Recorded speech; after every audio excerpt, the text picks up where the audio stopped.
26 சட்டமன்ற தேர்தல்ல உங்க ஓட்டு யாருக்கு? டிஎம்கே, ஏடிஎம்கே, டிவிகே இருக்காங்க. இல்ல, நாங்க வந்து அதிமுகல பொறுப்பா இருக்கிறது இன்னும் சொல்றதுக்கு இல்ல. நம்ம யாரும் நமக்கு சரியான தலைமை இல்லாதனால எந்த பக்கம் போறதுன்ற மாதிரி ஒரு நடுநிலையா நின்றுட்டு இருக்கிறோம்.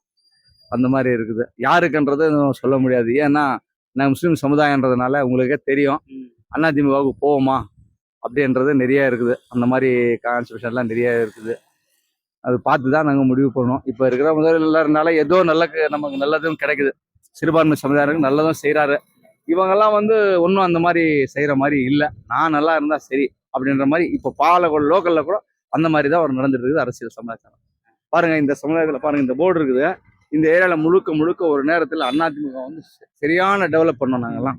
இப்போ அவங்களாவே போட்டுக்கிட்டாங்க போட்டோ. ஒருத்தராவது நாங்கள் முஸ்லீம் சமுதாயத்துக்கு இருக்கா பாருங்க. அவங்களே தெரிஞ்சுக்கிட்டாங்க. ஏன்னா நாங்கள் முஸ்லீம் சமுதாயத்துக்காரங்க ஓட்டை எதிர்பார்க்கல அப்படின்ற மாதிரி அவங்களே முடிவு பண்ணிக்கிட்டாங்க. அந்த மாதிரி இருக்குது. இன்னும் நம்ம ஏடிஎம் எதனால ஏடிஎம்? அது நம்ம புரட்சி தலைவர் அம்மா இருந்த நேரத்துல இருந்து நிறைய பேருக்கு வந்து அவங்களுடைய ஆட்சி வந்து நிறைய பிடிச்சது. நிறைய ரொம்ப ரொம்ப நிறைய லைக் பண்ணுவாங்க. இப்போ நிறைய பேர் இருக்கிறாங்க. அதெல்லாம் எம்ஜிஆரை விட புரட்சி தலைவர் அம்மாவை வந்து நினைக்கிறவங்க நிறைய பேர் இருக்கிறாங்க.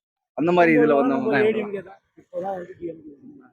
சரியான ஒரு இது இல்லை அப்படின்றதுனாலதான் நிறைய பேர் வந்து அதிமுக திமுக மாறிக்கிறாங்க பாலக்கோடு.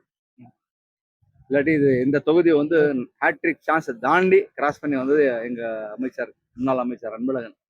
இப்போ அந்த மாதிரி எதுவும் சிறுபான்மையினர் இருக்கும், யாருக்கும் ஒரு உதவிகளை செய்யறதோ அந்த மாதிரி எல்லாம் ஒன்றும் இல்லை. சரி.